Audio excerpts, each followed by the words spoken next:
11-inch phones, and also the iPhone 11 Pro, Pro Max, etc.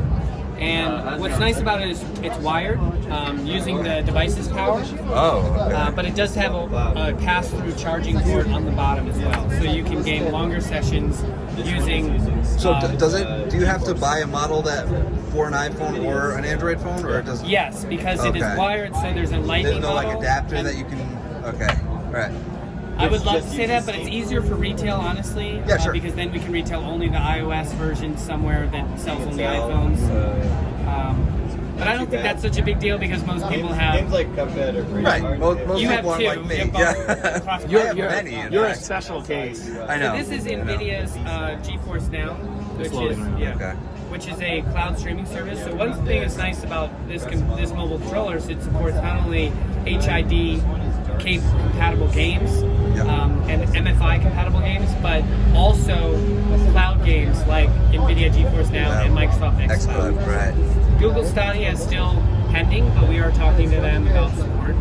Okay. So this is Cuphead. But you don't need to download Downloading it on.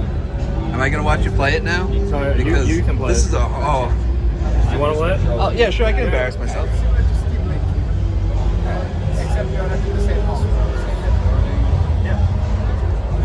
And then there will be services, I'm sure, where there's virtual, there's like Shadow, for example. Maybe there will be gaming only services. Who knows? It really depends on how powerful the network becomes with 5G. That's kind of the reason Razer is Dude, this really reminds me of like also Oh yeah. Contra. The game is so fun, but it's so hard. I can't believe I'm still alive. Yeah. Hey, guess what? You have an audience, huh? You play better. Yeah, right. This one feels pretty good. This is the newest one. It's so light. It's nice. I like how ruggedized it feels. Yeah. Yeah, it's gonna last a while.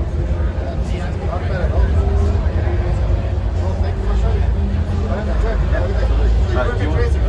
Yeah. Yeah. Do you want to?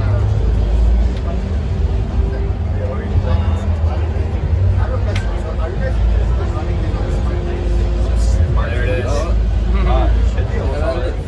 Okay. So we have the Razer Scylla mesh gaming router that we already sell in the open market, which is a Wi-Fi 6 mesh router capable of delivering,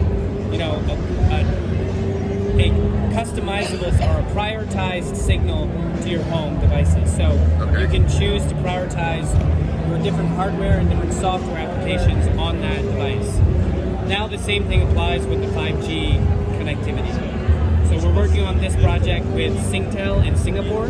What does that mean exactly? 5G So and a home router. 5G means that I can pull a 5G mobile connection to And this broadcast router it as and Wi-Fi. broadcast it as Okay. Wi-Fi. Okay. Gotcha. All right. So that's using millimeter wave, I assume. Or sub-6. So millimeter wave or sub-6, we'll support both of Okay. them. So it's not like beaming a millimeter wave to your house and bringing it, into maybe some kind of antenna, sending it down to the router. Well, that's up to the cellular provider in terms of how they deliver it to your home, Right, whether okay. you have a signal. But Yeah. once you have a signal for 5G, this router can then route that broadband to your whole home. Cool. 5G is faster than most Wi-Fi. So. That's the point. Yeah. I think that's the point. And then you can also connect this to the existing Razer Scylla for a true mesh setup in your home, pulling that 5G signal throughout your house. Cool. And that's slated for 2020, somewhere in the world, but it's currently Somewhere, yeah. prototype. Okay. So you don't know where it's what carriers are Probably Singtel first in Singapore, and depending upon which carriers in the United States adopt this first. But we're talking. I know Verizon's talked a lot about home 5G stuff. We're speaking with all of them. Yeah. This guy's actually really good. What are you doing? You studying this math? Yeah.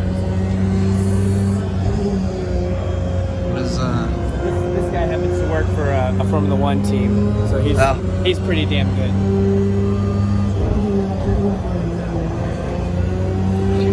So this is a simulator concept that we brought to CES to demonstrate what's truly possible in e-racing. Okay. Razer's been in esports for over a decade, Yeah. and we're making an effort in e-racing now in 2020. It's greater than we've had before. We already sponsor the Williams F1 team. And this simulator concept was put together with several partners. Visaro makes this motion actuated platform and the seat and the entire chassis base. Fanatec makes the wheel and the steering column, the steering components, and the gears at the bottom. So this is a concept, not selling it. Correct. So the idea is that we exchange this product or this technology to esports organizations, you know, for title sponsorship or promotions or whatever the case may be. So we wouldn't sell it, we would still own it. And then the wraparound screen is provided by SimPit, which is using also 2 projectors at the top that are high definition projectors. Why projectors? Because 2 things. One is that the transportability of this is increased significantly with using projectors versus a actual screen. The idea is that you can actually roll this projector screen up, and close this structure, and put it under a truck, and you can transport it to the next event. The idea is supposed to be transportable for various organizations that have different venues that they go to, instead of being a permanent installation. Right. For a permanent installation, a screen probably would be better. Right. But the wraparound screen is 202-degree field of view. It's 128 inches wide, and then it uses 2 projectors so that the peripheral vision is still proportionally accurate, as opposed to this one screen that you just do wide, which would stretch the image, and then you wouldn't get an accurate look. It's driven by that PC down there, and then if you had a bank of 10 of these and you wanted to control them for a tournament, there's a software running on the blade called Synthesis VR that allows you to modify the settings in-game for each of the simulators and even display all of the stats on screen for a segment for gaming laptops.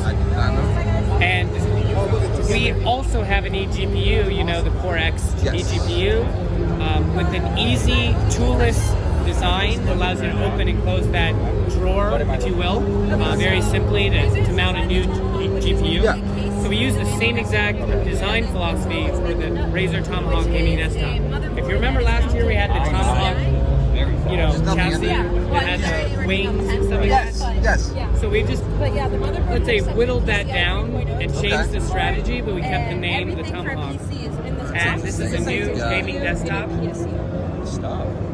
Powered by the Intel NUC 9 Extreme Compute Element, which is on the right. That one happens to be the Core i9 version. Oh yeah. And mounted I used to be like super into gaming, and then one of the PCI slots, and then the other one would be filled with the RTX 2080 in this particular case. Yeah.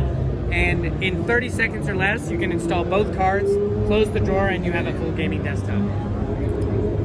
How does that even fit in there? Numbers talk. Are you What guys is- gamers? There's 2 PCI slots there, Right. What can I help you with? and 2 PCI boards, and then the power supply. But I see. So that's basically a PCI board, but the motherboard itself is We here. have Apocalypse Vegas. Oh. And we are the number That's pretty cool. 14 Yeah, event 2 on the PCI Express event in lanes, Las and then Vegas. the industry standard SFX power So supply. I'm probably not going to be In able to 10 see liters your of space, you service, have a full gaming desktop California. with i9 and RTX 2080. Yeah, this is my first time. I don't know how many times I know. We'll be selling this in 2 different configurations. One will be a naked chassis, so basically just the chassis, where you can mount whichever graphics card you want in, whichever Intel NUC card you want in, and then you close the unit yourself. And then we'll sell it with the entire package with different configurations. You know, RTX 2080, RTX 2070, Intel i9, Intel i7. On our website, would you choose the one that fits your gaming usage? Sure. Razer Blade 15 and 300 hertz Razer Blade 17. You've seen our refresh rates increase from originally from 60 hertz to 144 hertz to 240 hertz, and now we're at 300 hertz. We have prototypes here in both the 15 and the 17.